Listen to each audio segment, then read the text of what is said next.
Make it a bit more of a fuller sound. That's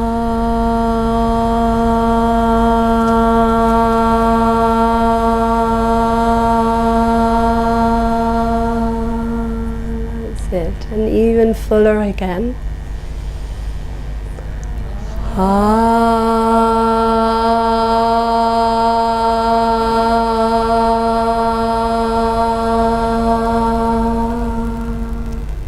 This time I'll invite you to relax your lower jaw just a further 10%. Just really like wobble the lower jaw and just relax it one more time.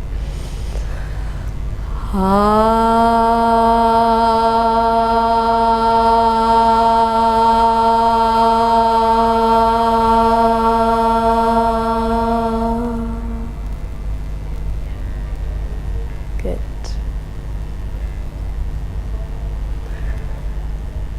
Now we'll bring our fingertips down to our lap.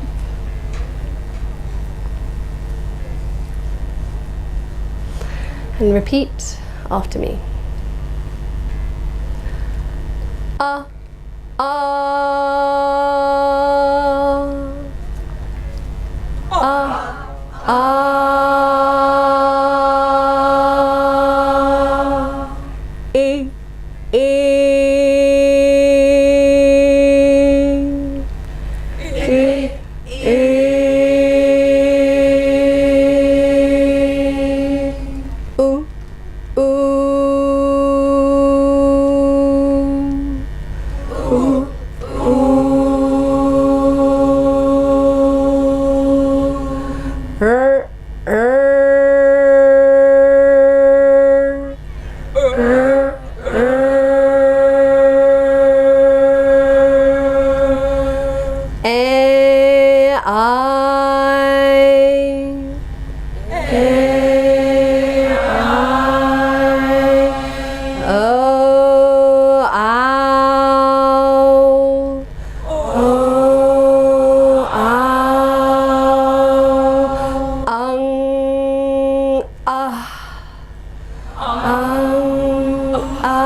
Shri, Shri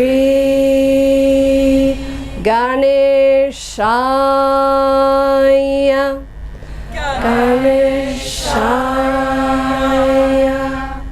Namaha, Namaha.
Shri, Shri Ganeshaya, Ganeshaya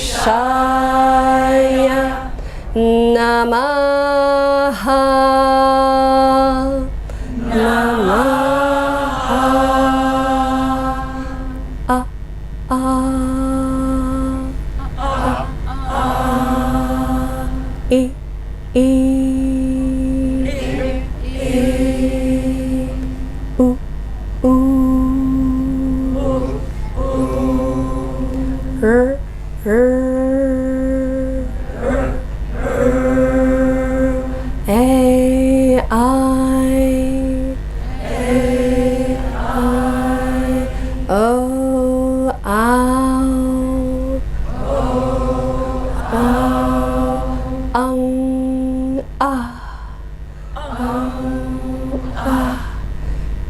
Shri, Shri Ganeshaya,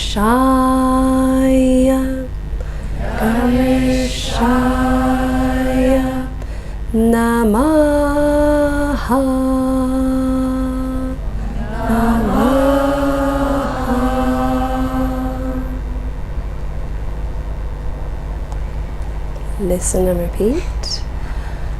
Aham, aham, Brahmasmi, Brahmasmi, aham, aham, Brahmasmi, Prajnanam, Prajnanam, Brahma, Brahma, Prajnanam, Prajnanam, Brahma, Brahma, Tattvam, Tattvam, Asi, Asi, Tattvam, Tattvam, Asi, Asi, I am Atma, I am Atma, Brahma, Brahma, I am Atma, I am Atma, Brahma, Brahma. Atha, Atha, Yoga, Yoga, Anushasanam, Anushasanam, Atha, Atha, Yoga, Yoga, Anushasanam, Anushasanam, Yogaha, Yogaha, Chitta, Chitta, Vritti, Vritti, Nirodhaha, Nirodhaha, Yogaha, Yogaha, Chitta, Chitta, Vritti, Vritti, Nirodhaha,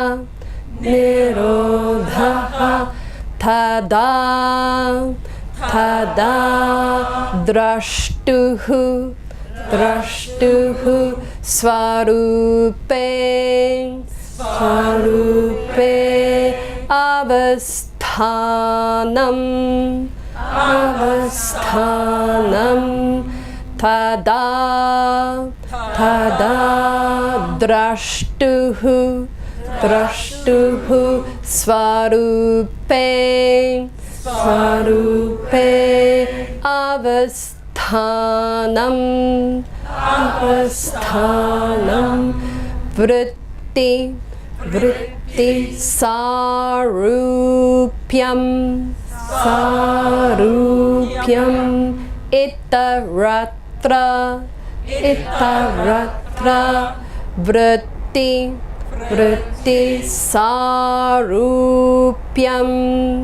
Sarupyam, Itaratra, Itaratra, Yama, Yama, Niyama, Niyama, Asana, Asana, Pranayama, Pranayama, Pratyahara, Pratyahara, Dharana, Dharana, Dhyana, Dhyana, Samadhayaha, Samadhayaha, Ashtau, Ashtau, Angani, Angani, Yama, Yama, Niyama, Niyama, Asana, Asana, Pranayama, Pranayama, Pratyahara, Pratyahara, Dharana, Dharana, Dhyana, Dhyana, Samadhayaha, Samadhayaha, Ashtau, Ashtau, Angani, Angani, ahimsa, ahimsa, satya, satya, asteya, asteya, brahmacharya, brahmacharya, aparigraha, aparigraha, yamaha, yamaha, ahimsa, ahimsa, satya, satya, asteya, asteya, brahmacharya, brahmacharya, aparigraha, aparigraha, yamaha, yamaha, jati, jati, desha, desha, kala, kala, samaya, samaya, anava, anava, chinaha, chinaha, sarva, sarva, bhaumaha, bhaumaha, mahavratam, mahavratam, jati, jati, desha, desha, kala, kala, samaya, samaya, anava, anava, chinaha, chinaha, sarva, sarva, bhaumaha, bhaumaha, maha, maha, vritam, vritam, shaucha, shaucha, santosha, santosha, tapaha, tapaha, svadhyaya, svadhyaya, ishvara, ishvara, pranidhanani, pranidhanani, niyamaha, niyamaha, shaucha, shaucha, santosha, santosha, tapaha, tapaha, svadhyaya, svadhyaya, ishvara, ishvara, pranidhanani, pranidhanani, niyamaha, niyamaha, purushartha, purushartha, shunyanam, shunyanam, gunanam, gunanam, pratiprasava, pratiprasava, kaivalyam, kaivalyam, swarupa, swarupa, pratishtava, pratishtava, chitti, chitti, shakti, shakti, ritti, ritti, itti, itti, patanjala, patanjala, yoga sutre, yoga sutre, kaivalya pada, kaivalya pada, chaturthaha, chaturthaha. We'll just sit for a couple of minutes, let the resonance sink into your being.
Just bring your attention to the touch of the breath once more in the area just below the nostrils.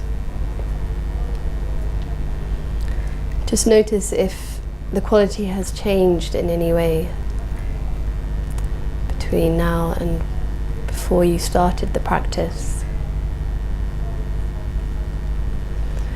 Just notice if the nostril that was stronger before, whether this is still the case or if this has changed in any way.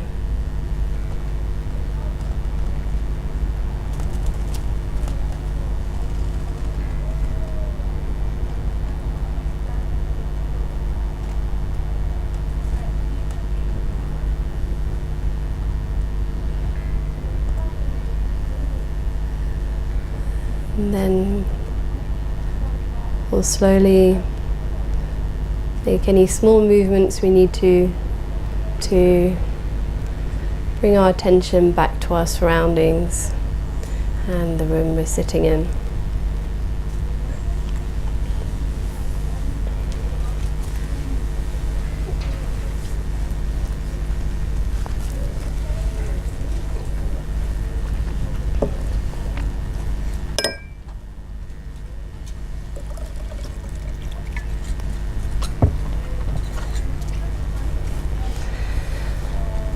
So, does anyone have anything they wish to share? Anything they felt, or had anyone chanted that? Did felt okay? A few questions. Did anyone recognise any of the words there? Yeah, you recognise the Ashtanga bit, right? Had anyone chanted that before? Yes. A few people had chanted that before, but some people maybe hadn't. In the school we used to learn. Exactly, okay, yeah, not in our schools yet, unfortunately. So was that nice? For those who hadn't chanted it before, was that nice thing to do? Wonderful thing to do, there you go. Good.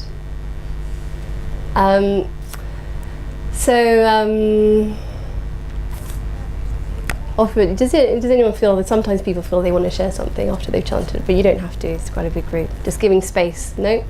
Okay, so I'll carry on talking. So, Sanskrit, Yoga Sutras. Okay, so what are the Yoga Sutras?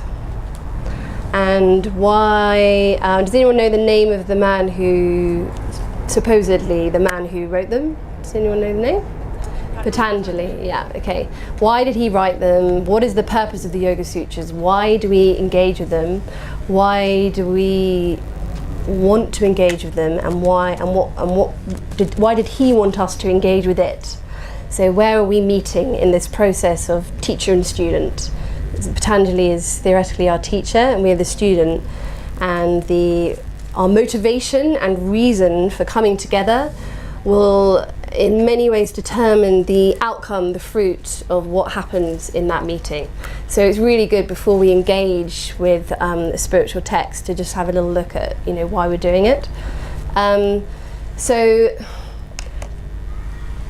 were the Yoga Sutras written to give us a new and better set of beliefs and ideas and kind of about the world and rules and things to follow that will help us in our life?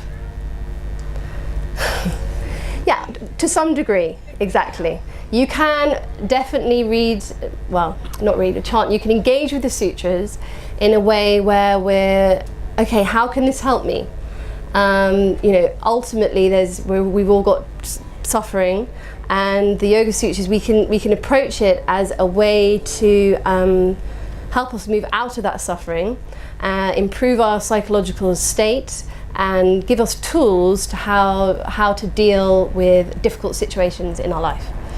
So we can all relate with that, and I'm sure we have got many tangible examples of how yoga has done that. It's moved us from a perceived A to a perceived B. And not just yoga, but many other different healing modalities. They've all helped us to help us to get us better. But The only slight drawback about this mode of operation is that we tend never to quite ever get to the super shiny, amazing me, which is the happy conclusion of myself. Have you noticed? It's just when I'm just a little bit better, when maybe I find the better teacher, maybe if I did 2 hours practice this morning instead of 3, if I hadn't eaten that thing, if I'd just done that, then and it's just around the corner, and I know it's there, and I am going to be the best possible version of me one day. Definitely not now, because this couldn't possibly be it. Right now, this couldn't be it. My knee's hurting, I'm a bit hot, I'm really tired from the day, and and I'm going on holiday in 2 weeks. That's going to be really good. But right now, I'm just going to get through this time, and supper will be good. So there's this kind of unconscious thing where we're kind of pretty much always falling over ourselves to get to the next wonderful thing. And maybe it's the Yoga Sutras. Maybe if only I was fluent in Sanskrit, if only I'd started Sanskrit when I was 3, if my parents were only Indian, if I'd been to the school and I'd been doing yoga since then I would be amazing.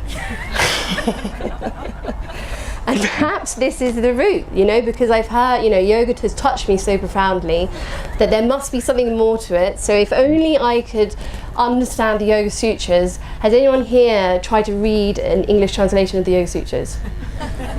Now let's be honest. Who got to the end of chapter 4? Systematically, without skipping to the last chapter. We chanted the last sutra of chapter 4, by the way, just now. So we have all got to the end of chapter 4. But who's read every single one, and every single one has been like a blast of light and joy and total kind of abandonment to the universe? Every single translation that you've read, oh my God, this is the best thing that ever happened to me. Not quite. So, but it will be if only I knew Sanskrit.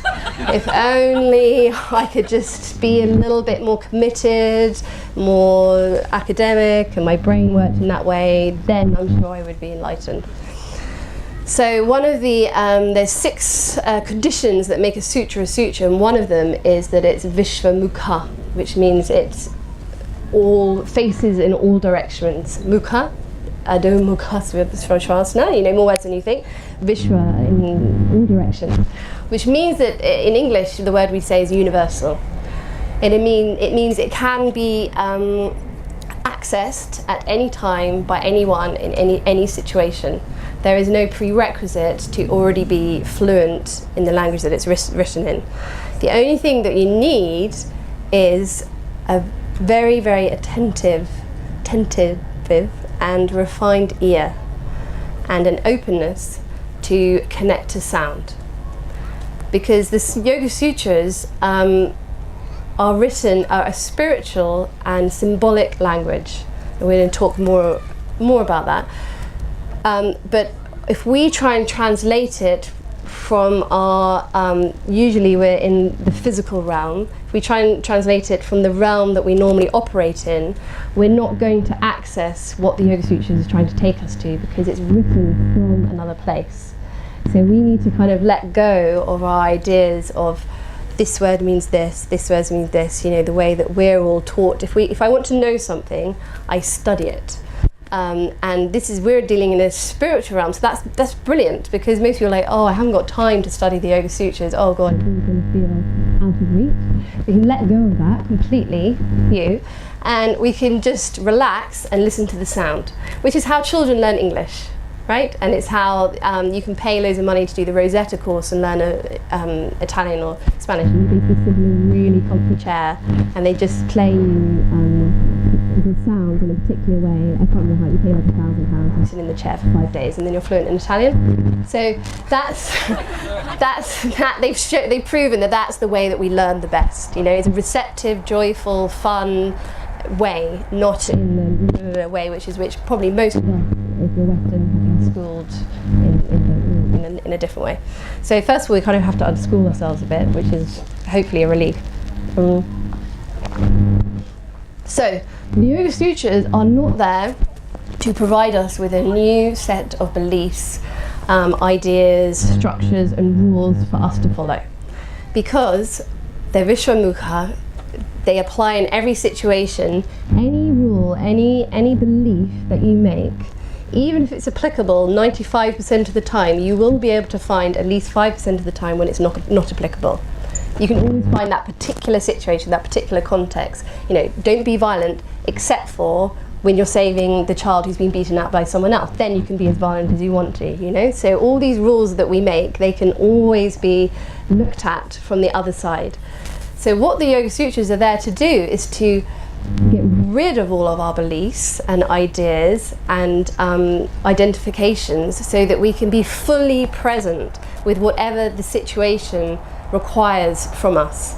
So the only thing that stops us from being fully present in the moment is our ideas and beliefs about how this moment should be.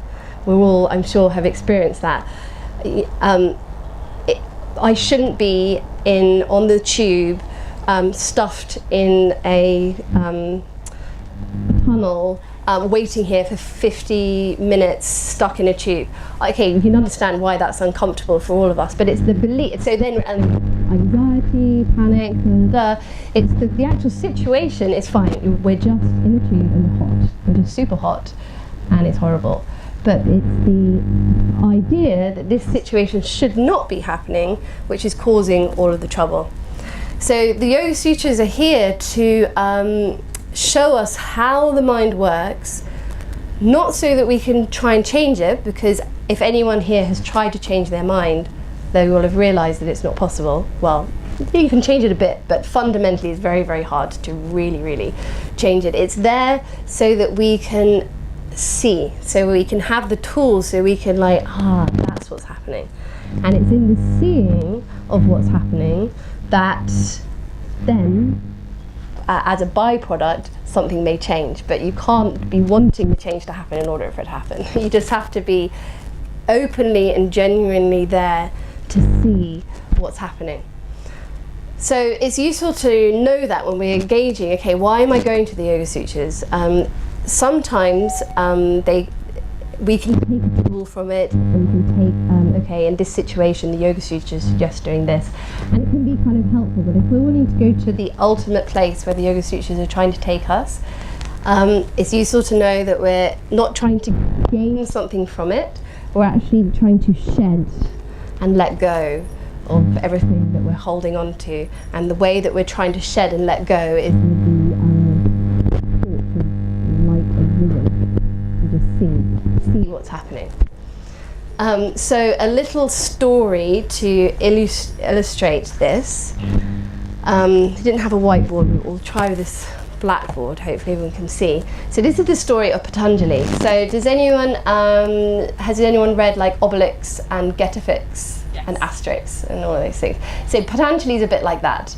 Once you know what Sanskrit means, you'll realise, was this man real? Was Svatmarama, the guy who wrote the Hatha Yoga Pradipika, was he real? Everything's a bit of a mystery in the Indian tradition. Like the dates are really unclear. The Yoga Sutras were written sometime between 500 BC and 500 AD. There's a 1,000-year range. You can't pin, Veda Vyasa wrote some of the texts which mean that he was alive for like 3,000 years. There's inconsistencies everywhere. And this isn't just because, that it's not logical and they're not being clear in their history. It's purposely there to keep us open. Nothing can be pinned down. Okay, was Patanjali alive? I don't know. Does it matter? Maybe not. Was he a real person? These things don't matter. It keeps us open. There's no mistake that the only word in Sanskrit that you have a choice of how to pronounce is the word Brahma, that can either be pronounced Brahma or Brahma. You would have heard both of those pronunciations. And again, there's this which way. And in the Sanskrit grammar book, it gives you the option. It says you are allowed to pronounce this word in these two different ways. If anyone doesn't know, Brahma is kind of the Sanskrit word for spirit, God, consciousness, that which is everywhere. And that word you can pronounce in two different ways. So that's an option. That it shows you it's the same with the Jewish tradition. So they have the word Yahweh that you're not supposed to pronounce. In the Hebrew language, the vowels are not clearly written. They're kind of diacritics on top. So it's just YWH, and people, you're not supposed to pronounce it because it could be Yahweh, Yahweh. So this kind of, as soon as you pronounce something, you're kind of fixing it. So these great spirits in the Jewish tradition and in the Sanskrit tradition have a mystery around the pronunciation of these names. So Patanjali. So I'm going to draw a picture, which hopefully everyone can see. Oh.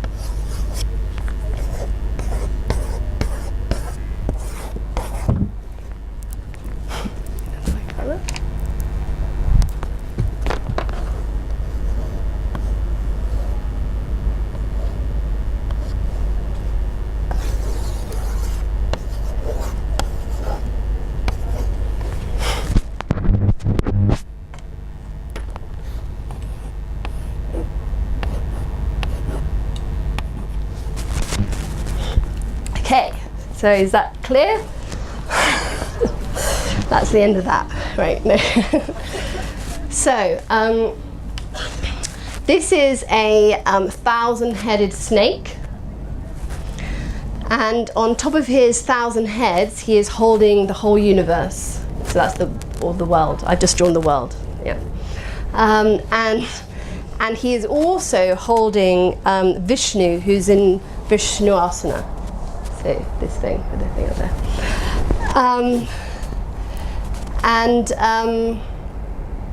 So the name of this snake, he's got two names. So he's called, I don't know if you can read that, it's probably too small. Ananta is one of the names. And then the name that we're interested in for today is Adi Shesha. You can come up and get the spelling after if you're interested. So this snake is strong enough to hold the entire universe on his head. So he's got some stira, okay? He's strong, right? But he's also supple enough to be able to hold Vishnu, and in this context, Vishnu is representing consciousness or spirit. We have many less words in English than they do in Sanskrit for this concept of the intangible, that which we can't see but we know is there. So he's sukham, he's got enough suppleness and easefulness to be able to hold this precious spirit, but he's also got the strength to hold the entire universe. So so also this snake joins the two together. So it links the two together. So if you are going to a yoga class and you're feeling really identified with this element, with the world, if the Sanskrit word, if anyone's heard the word prakriti, which is basically matter, my matter means also your thoughts. So you're feeling work was really tough today, and I just hate my boss, I hate my job actually, and my knee's hurting, You come to the yoga class, at the end of the yoga class, hopefully, and nothing matters. Oh, thank God. I'm totally connected with my essence. So what was the thing that helped us get from here to here? Yeah, but in the yoga class, what's the thing which is the most important thing? The breath. The breath. So the snake is a symbol for the breath, because it's that which moves you from Prakriti back to Purusha. It's the link between the two. The name for the breath, so one name for this snake is Ananta, which means, anta means end, no end. That with no end is the breath, until there is an end. But the breath has no end, it just keeps going. And the other word for the snake is Adi Shesha, which I'll explain in a minute. So I'll just finish the story, then I'll come back to Adi Shesha. So even though the world is here, the world's also down here in this story. So it doesn't quite make sense, but it's okay. So down in the world, the human beings have misery has befallen them, and they are beset with worry about their future and the state of mankind, and they are praying, or they're holding their hands out in Anjali Mudra, and they're asking for something or someone to come and help them. So this snake, who has sthira and sukham, has strength and subtlety, and who is a symbol of the breath, comes down, and on the way down he morphs into half man, half snake, and he falls, pat. So pat means falling, the one who is the root for falling, in falling. Pat, Anjali, the one who falls into the ones holding Anjali Mudra below them. So you can see the asterisk on, so pat, falling into Anjali Mudra. And so if anyone has seen a statue of Patanjali, he'll have this half snake, half human. So even the author, if he was a real guy, you can see is steeped in symbology. Is a reference to the breath, the qualities that he has, strength and subtlety, are all held within that name.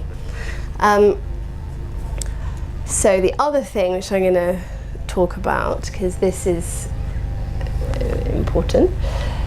So what this other name which he has, Adishesha. Just any questions at that point? We're going to launch into the next thing. All good. Okay. So it's linked. In Western psychology, we tend to have two domains. We tend to have the conscious and the unconscious, as I think Freud or Jung, I don't know, both of them. Less conscious. Or less conscious. But we have in Freud talks about the unconscious, though. The realm of unconscious is the realm of the sleeps and dreams. So we're all quite familiar with these terms because they've kind of really infiltrated down, and they're kind of common parlance amongst us. But in the Sanskrit tradition, there's 4, not 2.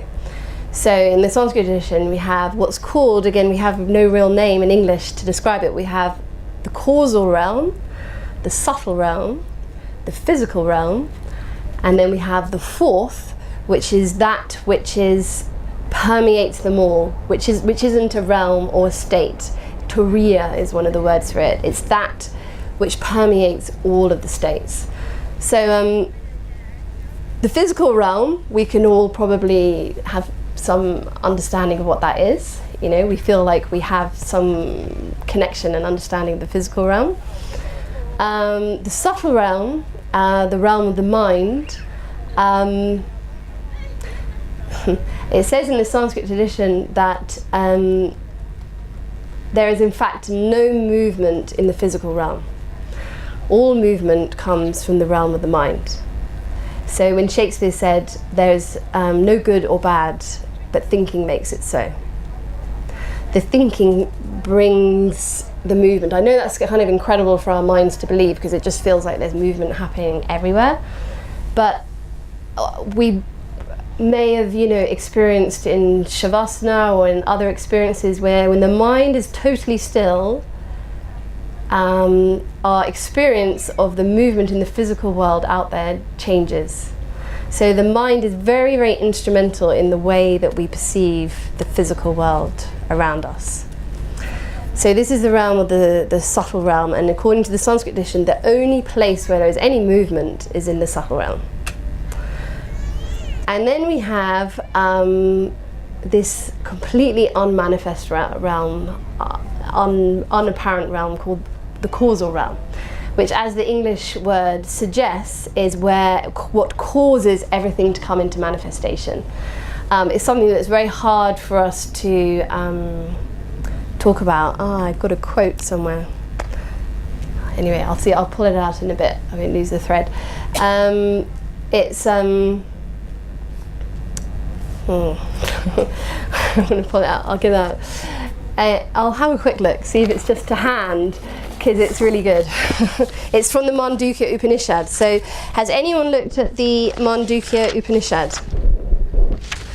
So of the 12, there are, lots of Upanishads, but of them, there are 12 main ones, and of the 12 main ones, the cream of all of them is known as the Mandukya Upanishad. And the really good news is that it is 12 lines long. Which is pretty good, because some of these Upanishads are, fat. So and the other thing, which would be pretty good for us to be interested in, is that it talks about Om. It talks about Om, and it splits Om into the physical, the subtle, the causal, and the Turiya, the fourth that permeates them all. So everything that I'm talking about, you can find in the Mandukya Upanishad, and maybe I'll have to find the quote for tomorrow, if you want to come to tomorrow's session, because it says it more beautifully than I could possibly do it. This is my book, by the way. It's called Sanskrit for Yoga Students, and it's still in printed out form, but it's I've got a way to go, but it's coming. It wasn't easy to hand. So anyway, there's a beautiful quote in the Mandukya Upanishad which explains the causal realm, which is that which we get touched by it. It's so powerful, this causal realm, that even just the smallest touch of it can transform our whole life. So we may have just walked into a yoga class completely innocently, just like, I'm just going to try out a yoga class because that's what everyone else is doing. You do the yoga class, and then suddenly you walk out and you're like, oh my god, I'm not going to miss that class again. And then before you know it, you're kind of searching courses online, and suddenly you're like a yoga addict, and that's all you can think about. And why is that? It's because we've been touched. It's the way it's described in the Upanishads. We've been touched by the causal realm, and even beyond that, we've been touched by Turiya, that which is even more subtle than the causal realm. And it's really useful to know that, because if we can know that and then we can connect with it deeper, then it can help us to go the full way, the whole way, which is to completely let go of everything and let the causal move our life for us, so that we are no longer trying. If I do this, I've got to do this. The plan is, according to the Yoga Sutras and the Upanishads, to let go of the control, and the causal is already moving all of us. We wouldn't be in this room in our right minds almost. Before we'd started yoga, if someone had explained you're going to spend the day sitting, listening in talks, you could be like having a barbecue with your friends, having a party, which theoretically might sound way more fun. Like, why are we all in this room talking about? Because we've all been touched, right? Because we've all something, and we want to know more. Would you describe it as to be inspired in spirit? Yes, definitely. The inspiration and creativity comes from the causal realm. All inspiration. So when you're, anyone, whether you've been writing, playing music, doing art, and suddenly it's kind of just coming through you almost. There's this flow that's described very beautifully. See, we don't have as many words as they have in Sanskrit to articulate it. But in Sanskrit, it's articulated as the causal realm moving through you, and the more you can let go of your subtle and physical realm, the more the causal can come through. And the power of the causal realm is beyond any power you could, possibly imagine. Just look at someone like Buddha, current day people, Ama, Adyashanti, Mukti, and then Muji.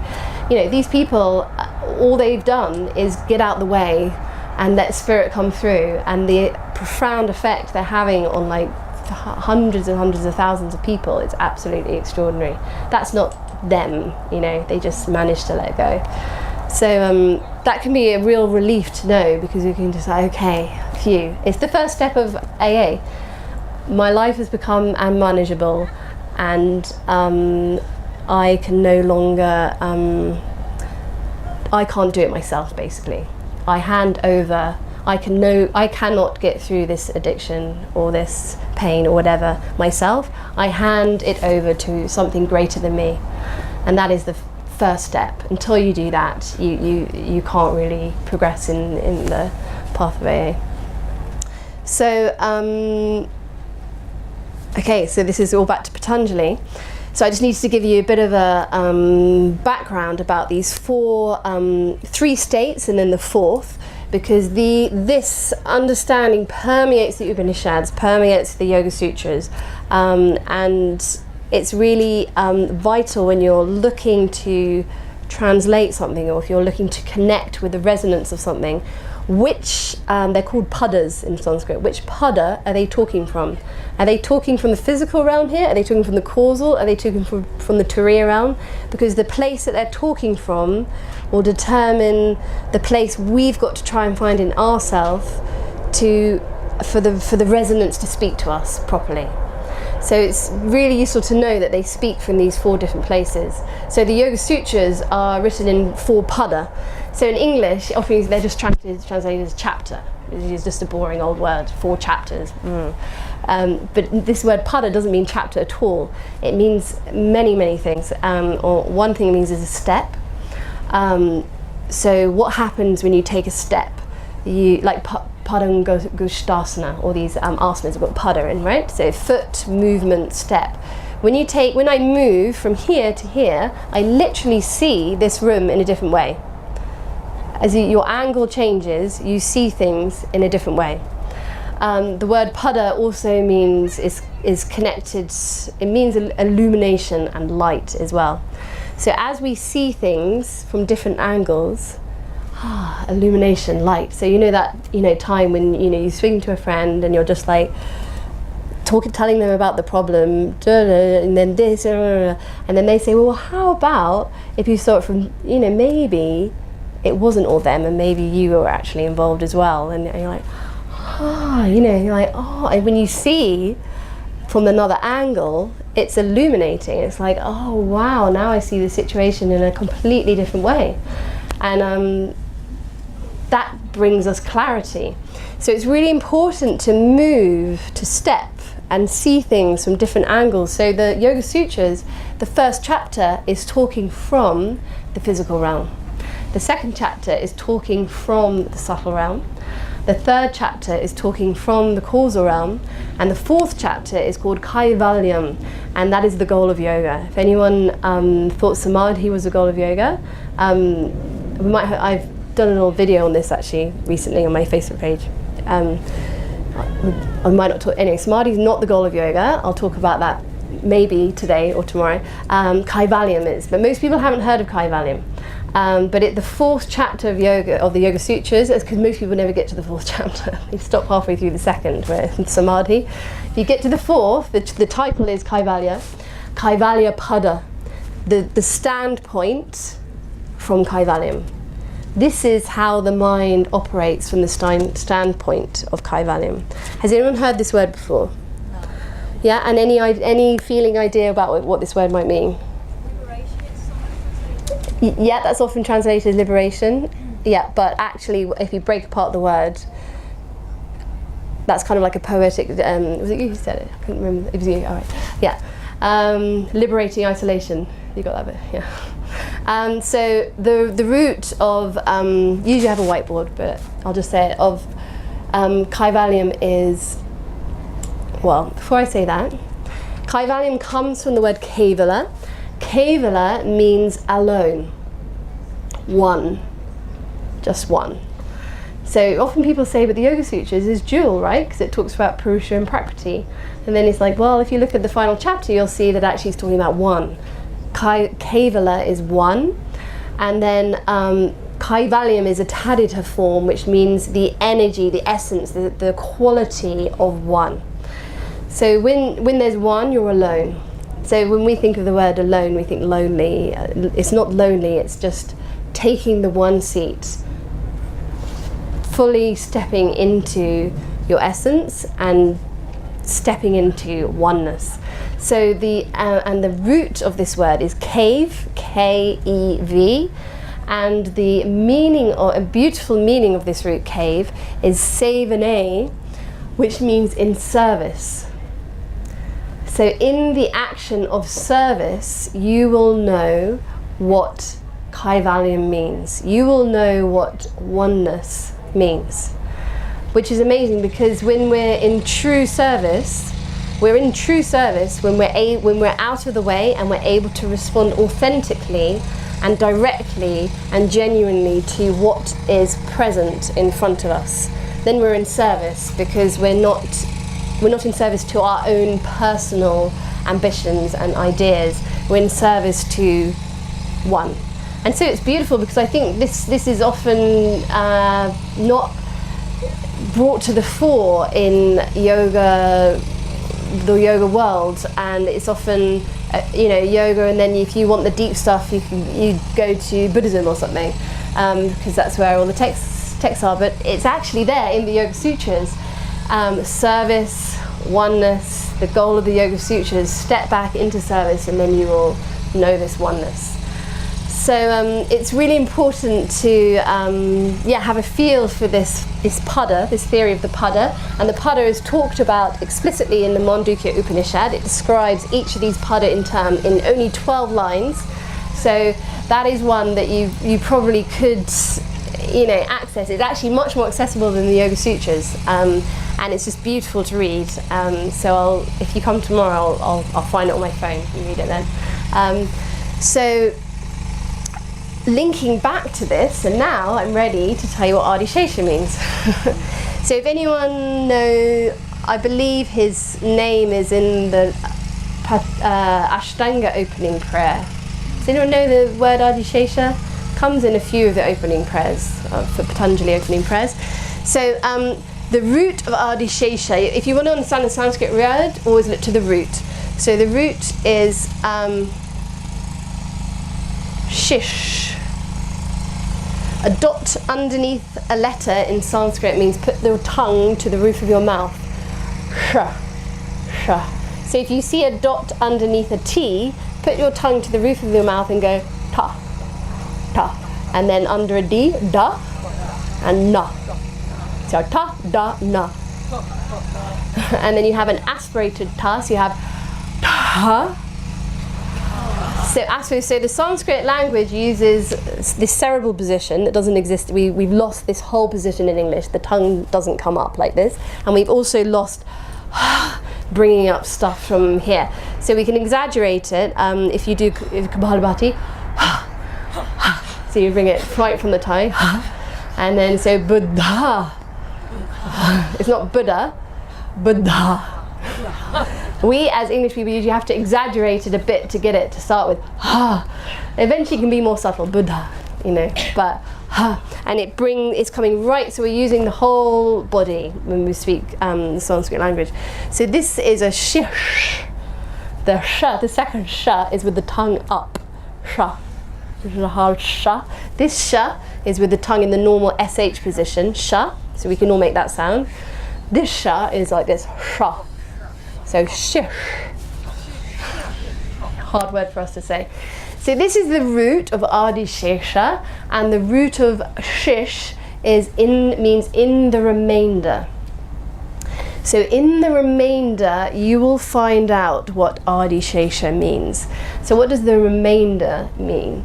So the remainder means the causal, basically. This is what we can see. This is all obvious. What about the rest? What about the remainder that we can't see? How much attention are we giving to the remainder, to the unapparent? So the Sanskrit word for apparent is apara. So immediately, apara, apparent. And the word for beyond apparent is para. And we have the word paranormal. So paranormal means beyond normal, and para in Sanskrit is like turiya. That's the fourth. It's the thing that's beyond any don't know what the word is, recognition. So the name for this snake, it is another word for the causal realm, the remainder. So what that means is this story belongs to the causal realm. This story of the world being supported by this snake, which is the breath that's also holding consciousness, doesn't belong to this physical realm, because we have never seen a snake holding the universe on its head with Vishnu sitting there. It doesn't belong in this world. But it can belong in the visualized world of the causal realm. And this is what we're being told, that that's where it belongs. And then the people below, Anjali, please someone help me, please someone help me. And then the snake comes from the causal realm, through the subtle realm, and comes into the physical realm, into the form half man, half snake. So it's something we can now connect with, because we can understand it and have some understanding of what this is, although he's still half snake. So it's to remind us, don't get too caught up on the physical. Don't get too caught up on the idol of Shiva or Vishnu or thing. They've all got their blue, and they've all come from the causal realm, because they've got all these symbols, legs and arms, and he's half a snake. So instead of looking and thinking, oh yeah, half a snake, half a man, whatever, it's like, hey, when you know the story, it's like, okay, so this is showing you, this is saying, pay attention to the remainder. Pay attention to the unapparent. Pay attention to that from which we all come and from which we're all going to go, because that's where these teachings have come from. And if we keep that connection in our being, then the way that we connect with the Yoga Sutras will be completely different, because we have kind of a different respect and a different kind of open to it in a different way, instead of just being like, okay, well, this translation says it means this, and this translation means, and then I'm just going to cross-reference 10 translations, and then I'm going to write whichever one seems the most right. That's a completely academic Western way of approaching a totally spiritual, symbolic text. And we will just get from it what we put into it. We will get back an academic kind of experience to share, rather than a completely transformative, opening, energy-filled experience. So, yeah, I think that's explained that picture now. Got it? Good. I'm gonna wipe it with this.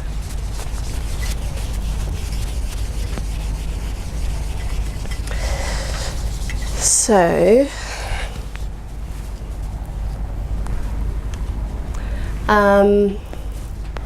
we've done we went straight in the deep end. Let's just do, oh yeah, we've got a few things we can do. So let's first of all just do one thing about when we pronounce things in different ways, how the resonance feels different, and how that might change the meaning of a word. So you may have all heard of this person.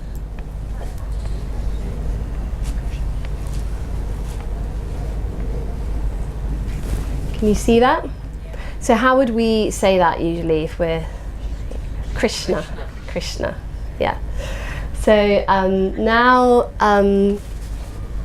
we might know something about these dots underneath. You see there's no I in this word. So what you do is you put your tongue to the roof of the mouth and you say Krishna. Krishna. Krishna. Have you got it? Yeah? Tongue up. Krishna. Krishna. So the R is a vowel in itself. That's why there's no I, because it would be, you can't have one vowel followed by another vowel. Krishna. So now say Krishna. Krishna. And now say Krishna. Krishna. Feel different? Yeah. Quite different? Yeah. So does anyone know what, okay, we all know he's the gopi guy, but do you know what the actual word means? Krishna. Yeah, dark. Black or dark, which is a surprise, right? Because we all think that Krishna's the light one. He is. It comes from the root Krish, which means the one that draws people towards him. And that's what he does. He plays the flute and he just draws people towards him with his magnetism. But the name itself, so he is pure light, but the name itself means dark, which so two things I've got to say about that. The first thing is, Which sound sounds darker, Krishna or Krishna? Krishna. Big difference, right? And what does Krishna sound like? It sounds light, the complete opposite, right? And then people say, well, why is his name dark when he's like, well, it's again, everything in this tradition is symbolic. It's constantly trying to get your mind to get out of its rut or belief in what it sees. So he's light, but he's also dark. You know, it's both are always there, present. So as soon as you feel like you understand something, it's like, no. Look at this. There's this other thing there. So it keeps you open. It's keeping us like this, so that the causal can come through us. So let's just say that again together, so we can really feel it. So we'll say it the English way first, Krishna, and I'll say the Sanskrit way, Krishna. So that's a quite nice one to hear, because people often ask me, you know, well, what about, does it matter if you pronounce it right or wrong, if your heart is in the right way? And I think if your heart is in the right place and you're trying, it's absolutely fine, you know, no problem, just say it. But if you're trying to crack a glass, you are not going to do it unless you hit the right pitch. So it depends what you're trying to do. Are you trying to use mantra with an arrow to pierce into the next realm? Or are you just having a nice time? Because if you're trying to use it as a tool to pierce, you have to hit the right note. And that was just a small example about how you could hear the difference between those two.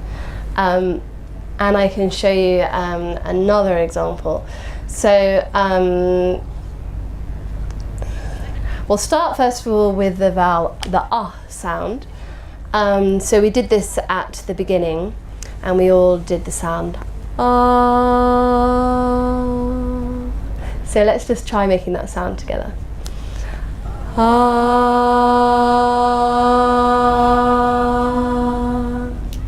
Good. So now I'm just going to show you what happens when I move my lower jaw down and up. And I won't be changing my sound, all I'm doing is moving my jaw, and you'll see if you can hear a difference in the sound that comes out. So,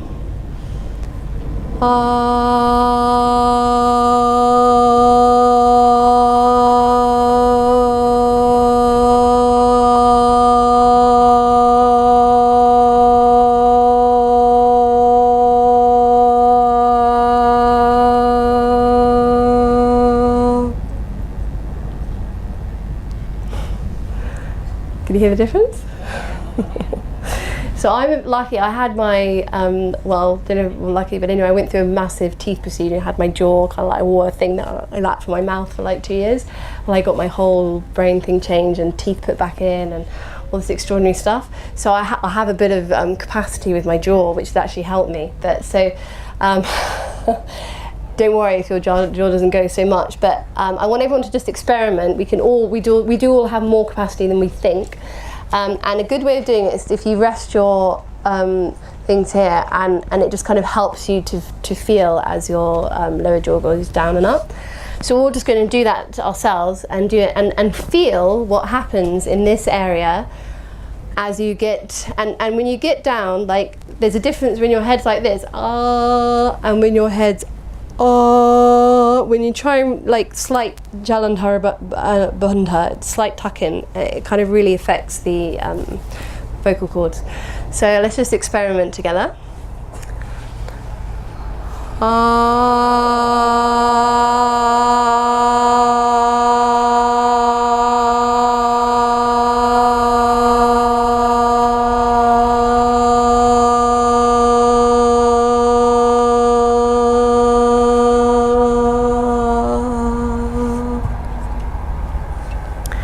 Could you feel it? Yeah. Can you hear it? Yeah? It's and don't force it, don't do like strain, just whatever you can do in your comfortable capacity. You will have a range, everyone has a range, and that range will affect the sound between that and that, whatever your range is. So let's do it just maybe one more time, and this time do it with your eyes closed so you can kind of hear your sound and feel it. So we'll just do it one more time. Oh.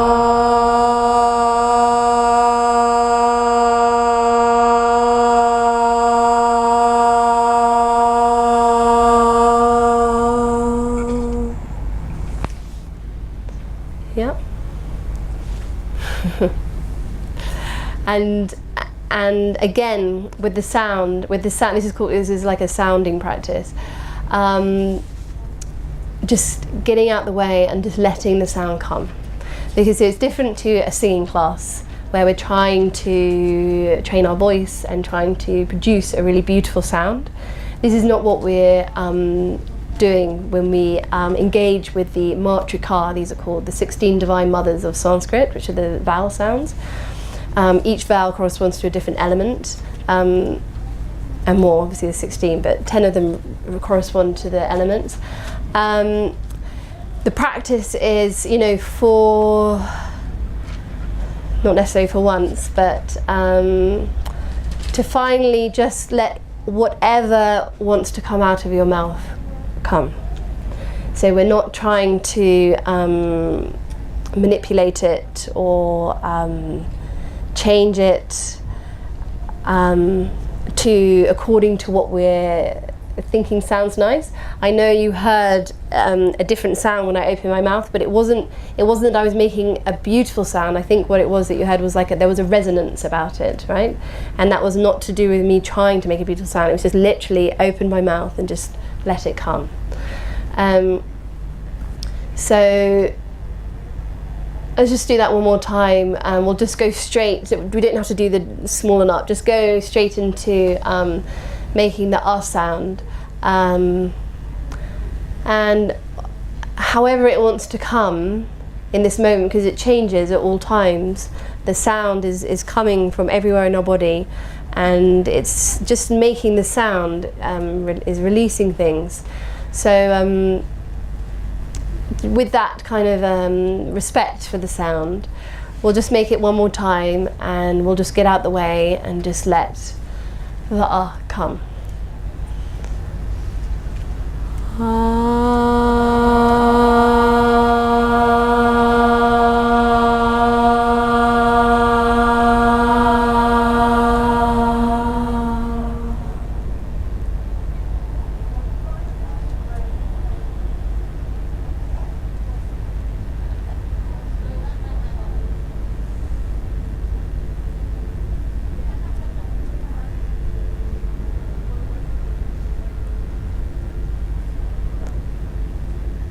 What's so beautiful about these vowel sounds is they're so simple and yet so powerful and so resonant. And a lot of the bija mantras have a vowel in the middle with a consonant either side. But if the vowel isn't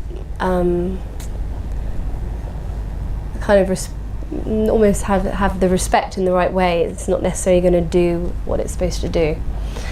So I'm going to show you one other vowel, which is going to be really tricky for everyone to do, but I'm going to show it to you because it's such a strong marked difference between the English and the Sanskrit, so I think it's really good to hear it, even though for us it's usually quite hard to do it initially because we're not used to moving our tongue in this way. But it's the long, in English it's written the letter I, so it's the long I sound, which we would normally do an E for. So we go E, so let's just do a long E together in the normal English way that we would do, or whatever country you're from. So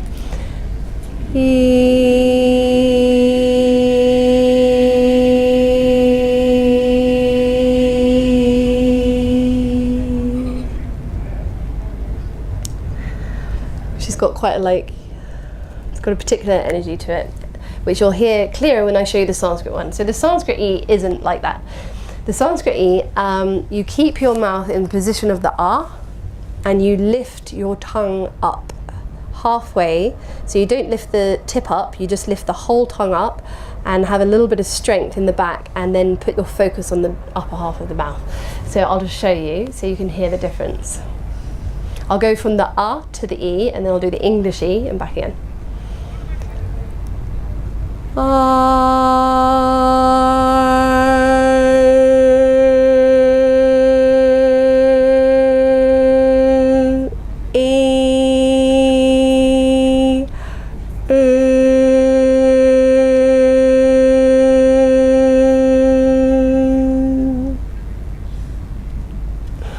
Could you hear the difference?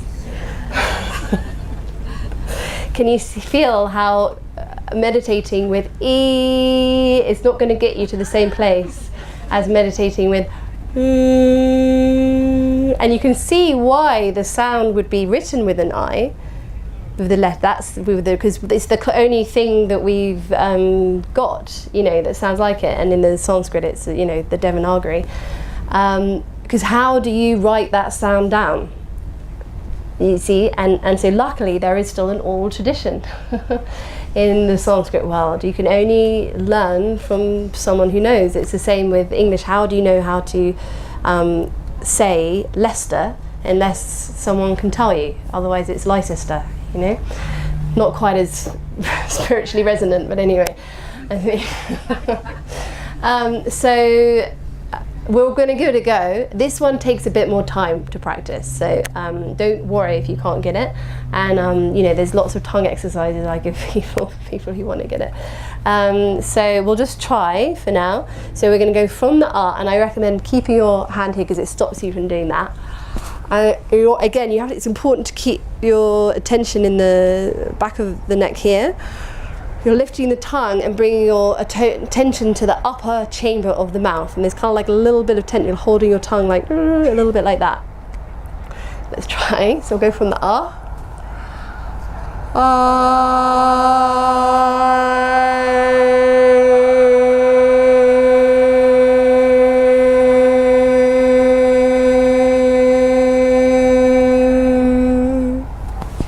English E. See, it's like grating to the ear, right? Now you can hear. And once you can hear, you can't unhear, right? But before you know, you just think, well, that was a nice sound. And then when you hear the difference, you're like, oh, okay, it was a horrible sound. So, not horrible, but pretty horrible. So even if you couldn't get it, I think you still, even though the majority of the room probably didn't 100% get it, there was still a marked difference. There was a massive difference in the room compared to the Englishy, right? The secret of it is really to bring the sound in the top half of the mouth. So we'll just try it one more time, just so you can have another go. From the R to the E.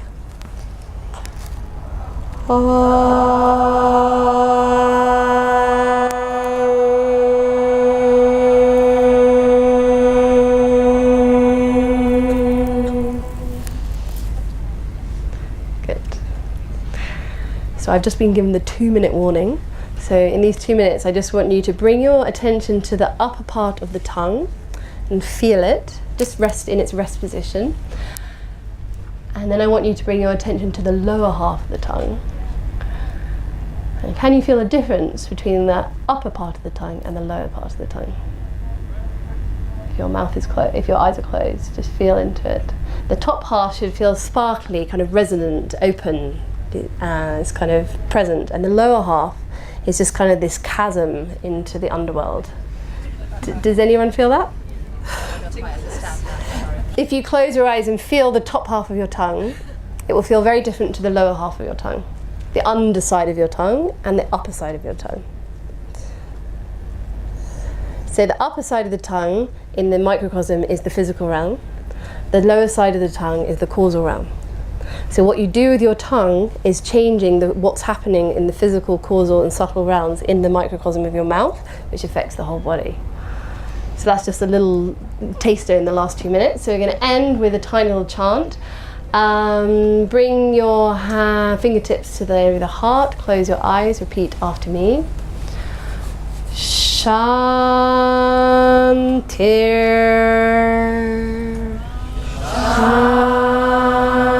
Shantir Namaha. Namaha. Fingertips to the top of the head. Repeat after me. Shantir. Shantir Namaha. Namaha.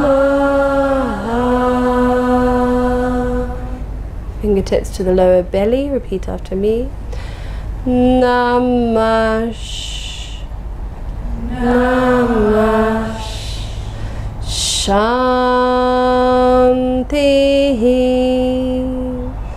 Shanti. Repeat silently in your head. Shanti.